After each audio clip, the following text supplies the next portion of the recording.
this is Daniel with Telectronite, and today I'm going to be showing you how to make a glossy icon like you see here. Okay, so to get started off, I'm going to create a new document. I'm going to be using US paper size, 8.5 by 11, 300 pixels per inch, because this should give us a pretty good size and pretty good resolution to be able to use this icon for pretty much anything within reason. Okay, so click OK, create a new document, and so to start off, I'm going to go over to the layers to show all my layers, and I'm going to start off by going to the shape tool, holding down on it, and going to the rounded rectangle tool. Okay, so for US paper, I usually like to use about 130 pixel radius for the rounded edges. Okay, so once you have that, you're going to hold down shift and click and drag till you get a squared about that big. Okay, so once you have that, you can go to the move tool and put it about centered. Okay, so once you have that, you can go over to your new shape that you just created, the layer, and right click on it and click rasterize layer. Okay, so once it's rasterized, then you can right click on it again, and you can click on duplicate layer. Okay, so make sure your destination is in the same document as you're working on right now.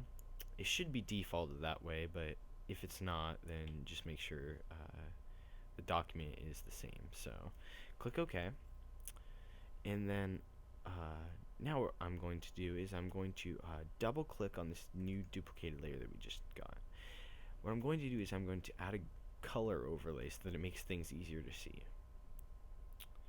Okay, so once we have that, I'm going to click OK. Okay, so now I'm going to actually resize this by going to the move tool and make sure show transform controls is checked. Now I'm going to go to the bottom right resize point, and I'm going to hold down shift and alt at the same time while clicking and dragging in so that it will resize proportionally and it'll stay centered. Okay, so once you have it about like this, make sure you release your mouse first and then shift and alt, and then commit these changes by clicking this checkbox or hitting enter. Then okay, so now once we have that, I'm going to move this layer right behind our bigger layer, and then what I'm going to do now is I'm going to control click the smaller layer, and then I'm going to select the bigger layer, and I'm going to hit backspace so that it cuts a hole in the selection that we just made by control clicking on the layer head. First we're going to deselect, and then there's a little bit of white showing, so what I'm going to do now is I'm going to resize this background part of our icon just a little bit more by holding down shift and alt and sizing it up just a little bit, and then committing changes by clicking enter. And now I will go to our border part, which is this layer right here, and I'm going to double click on it and add a gradient overlay. So now once we have this, click on gradient and then go to the darker color, which is black, and I'm going to change it to a darker gray like this. Click OK. Now I'm going to go to white and click on the color again and go to a little bit lighter gray. About there's about good. Click OK. OK to commit changes, and then I will go to this background icon layer that we just created, and I will double click on this, and I will uncheck color overlay because we don't need that anymore, and I'll go to gradient overlay instead. And once you have that, click on gradient and go to this is really going to be just a light subtle gray gradient, so I'll choose a little bit darker gray like that for the bottom. And then for the top of the gradient, I'm going to a little bit lighter gray. So about there. That's probably pretty good. So now I'm going to click OK. Then OK. And then now it's looking okay, but to give it a little bit more substance and a little bit more 3D effect, I'm going to add an inner shadow. Okay, so click on inner shadow and then go to change the opacity to about 65. Then we're going to play around with distance, choke, and size a little bit. So I'm going to do distance probably at about 7. Then I'm going to change choke to, and I'm going to change around size and see what best fits this.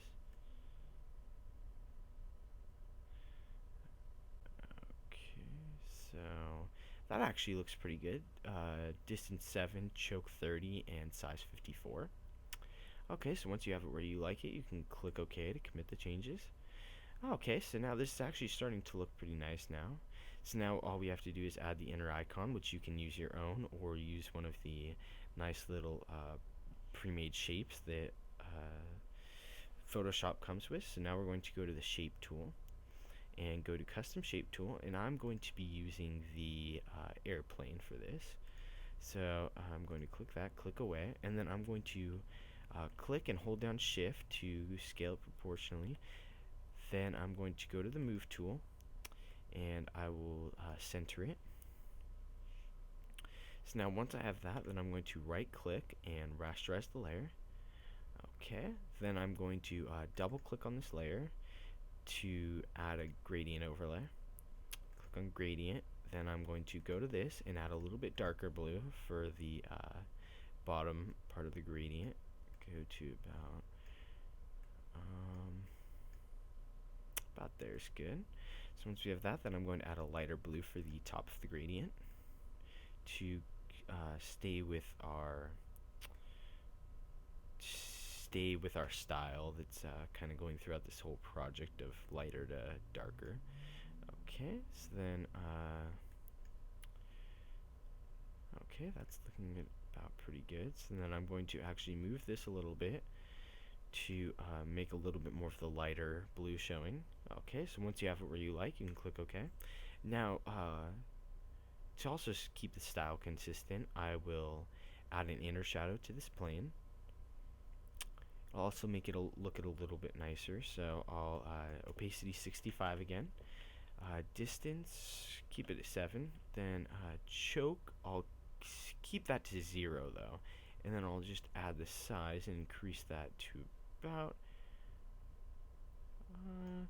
probably about 54. Like yeah, that looks pretty good. Okay, so now I'm going to commit the changes by clicking OK.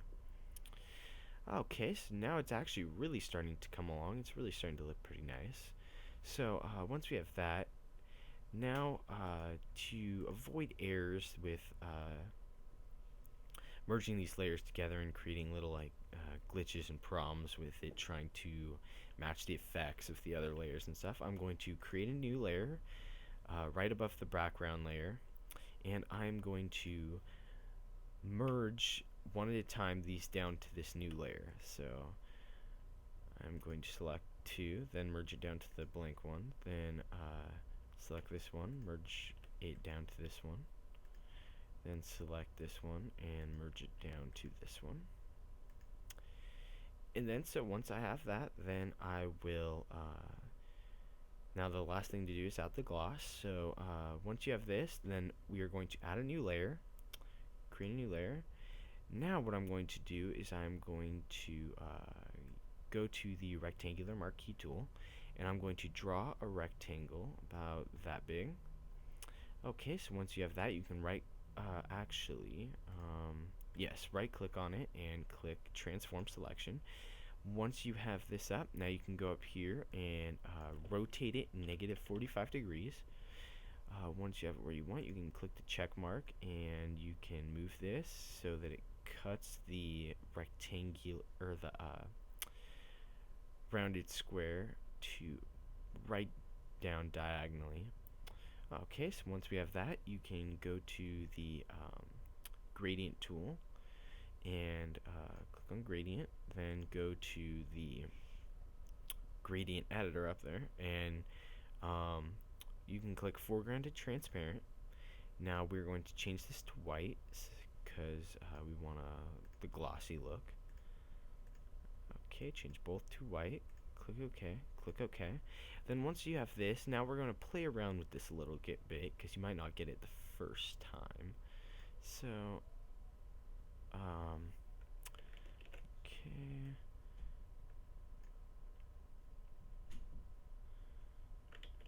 Okay, almost what I wanted. Not quite though. Okay, that's actually